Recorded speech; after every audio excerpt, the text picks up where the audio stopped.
የተከበሩ አቶ አማረ ሰጤ የአማራ ክልል ምክር ቤት ምክትል አፈ ጉባኤ፣ የተከበሩ ዶክተር አብዱ ሁሴን የአማራ ብሔራዊ ክልላዊ መንግስት ምክትል ርዕሰ መስተዳድር፣ ክቡራን ምክትል ርዕሰ መስተዳድሮች፣ ክቡራን የተከበራችሁ የአማራ ክልል መንግስት አመራሮች፣ የባህር ዳር ከተማ አስተዳደር አመራሮች፣ የተከበራችሁ የሃይማኖት አባቶችና የሀገር ሽማግሌዎች፣ የተከበራችሁ የአማራ ክልል አርበኞች ማህበር አመራሮች፣ የተከበራችሁ የሀገር መከላከያ ሰራዊት እንደዚሁም ደግሞ የፌደራልና የክልላችን የፖሊስ ሰራዊት አባላት፣ የተከበራችሁ የክልላችን ነዋሪዎችና መላ ኢትዮጵያውያን፣ የተከበራችሁ የውቤቷ ባህር ዳር ከተማ ነዋሪዎች፣ በአጠቃላይ በሁሉም የክልላችን የአስተዳደር እርከኖች ለታላቁ የህዳሴ ግድብ ወይም ደግሞ በአሁኑ ሰዓት ንጋት ብለን የጠራነውን ግድባችንን መጠናቀቅን አስመልክቶ የደስታችን ተካፋይ ለሆናችሁ ሁሉ ክቡራንና ክቡራት፣ ከሁሉም በማስቀደም በበርካታ ክፍለ ዘመናት የጸና ፍላጎታችንና የበርካታ ዓመታት የሥራ ውጥናችን የሆነውን የታላቁን የኢትዮጵያ ህዳሴ ግድብ ወይም በአዲሱ ስያሜው የንጋት የኤሌክትሪክ ማመንጫ ግድብ ከበርካታ ዓመታት ልፋትና ትጋት በኋላ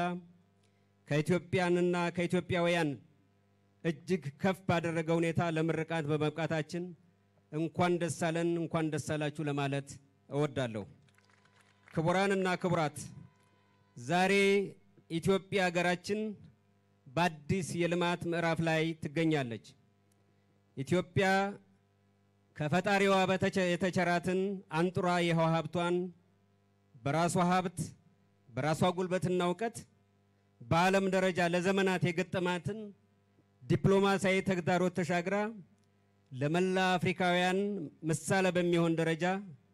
ግድቧን ሙሉ በሙሉ አጠናቃ ለምረቃ አብቅታለች። ይህ አንጸባራቂ ስኬት እንደ ወትሮው ቀደምት አባቶቻችንን እንዳወረሱን የአድዋው ድል ሁሉ ለመላ ጥቁር ህዝቦች በተለይም ደግሞ በድህነት ለሚማቅቁ አፍሪካውያን ሀብታቸውን ተጠቅመው በዘመኑ የልማት አርበኝነት የአይበገሬነትና በራስ አቅም የይቻላል መንፈስ ተምሳሌት በመሆን በክብር ተጠናቋል። ጠላቶቻችን በኢትዮጵያ የኢኮኖሚ አቅመቢስነት የተዘባበቱ የዘረጉትን ያይሳካላቸውም ትርክት ጥሰንና በጣጥሰን ይሄው በጋራ አንድነት ቆመን ለቅኝ ገዢዎች ያልተንበረከክን ለዓለም ማህበረሰብ እንዳረጋገጥን ሁሉ ዛሬም በድጋሜ በልማት በፍጹም የአርበኝነት መንፈስ ልማት ይህን ግድብ አጠናቀን ለመላ አፍሪካውያን ምሳሌ ሆነን ተገኝተናል። ኢትዮጵያ እንደ አድዋ ድል ሁሉ የውስጥም ሆነ የውስጥ ጠላቶቿን በዓለም አደባባይ ሞግታ በመጨረሻም የራሷን አንጡራ ሀብት በራሷ የግዛት ወሰን ላይ ያለምንም ውጫዊ እርዳታና እገዛ በየጊዜው የገጠማትን ውስጣዊ ችግር ተቋቁማ የህዝቦቿን አንድነትና የአይበገሬነት ልምምድ እንደ ሁነኛ አቅም ተጠቅማ ከታላቁ የአድዋ ድል በኋላ ይሄው ግድቧን አጠናቃ በዓለም አደባባይ የተጎናጸፈችው ሁለተኛው ምስለ አድዋ ሆኖ ለዓለም አስረክባ ትገኛለች። ታላቁ የህዳሴ ግድብ ቀደም ሲል እንደገለጽኩት እንደ አድዋው ድል ሁሉ ኢትዮጵያውያን ለሀገራዊ ክብራቸውና ለብሔራዊ ጥቅማቸው ሲሉ አመላቸውን በጉያቸው ልዩነታቸውን በጓዳቸው አድርገው ይልቁንም ገንዘባቸውን፣ ዕውቀታቸውን፣ ጉልበታቸውንና ጊዜያቸውን ሰውተው የገነቡትና የህዝባችንና አንድነት የተረጋገጠበት በዘመናችን የፈጸምነው ለታሪክና ለትውልድ የምናስረክበው ለታሪክ የሚበቃ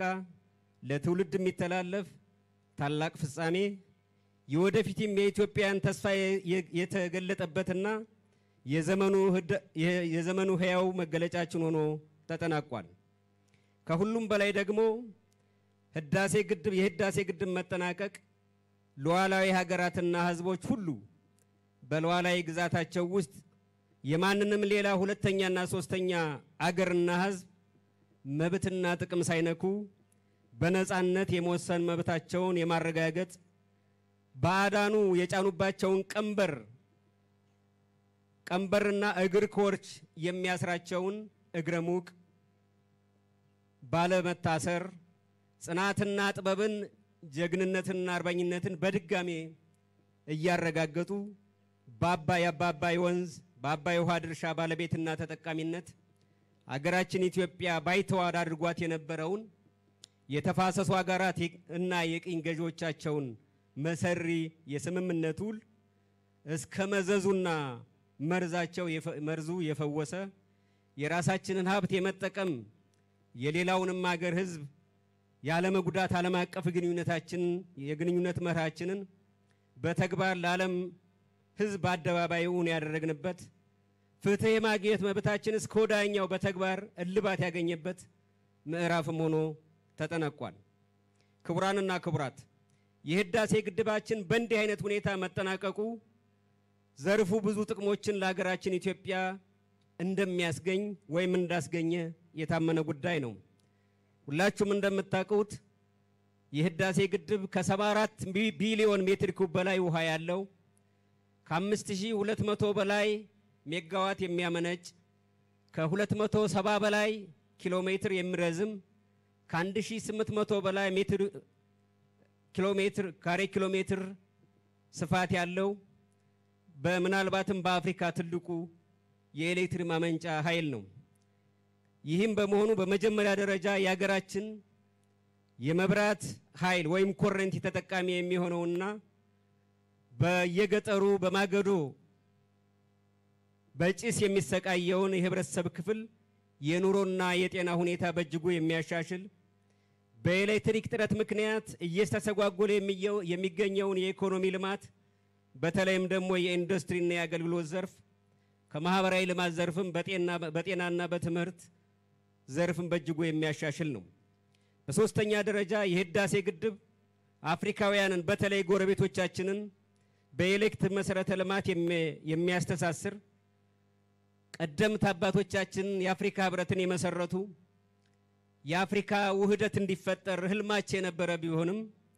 ይህን ውህደት መነሻው የኢኮኖሚ ትስስር በመሆኑ ይህን የኢኮኖሚ ትስስር የሚያሳልጥና የቀደምት አባቶቻችንን እና እናቶቻችንን ህልም የሚያሳካ የወደፊቱም የአፍሪካውያንና የኢትዮጵያውያን ህልም የሚያሳካ የመሰረተ ልማት ትስስር የሚፈጥር ለኢትዮጵያም በእጅጉ የውጭ ምንዛሬ የሚያስገኝና ኢትዮጵያ በአፍሪካ ዘንድ በዓለም ዘንድ ያላትን ቅቡልነትና ክብሯን በዓለም አደባባይ ከፍ የሚያደርግ ሁነት ሆኖ ተጠናቋል። በግድቡ ምክንያትም በተመሳሳይ ቀደም ሲል በአካባቢ ያልነበሩ የመልማት ጸጋዎች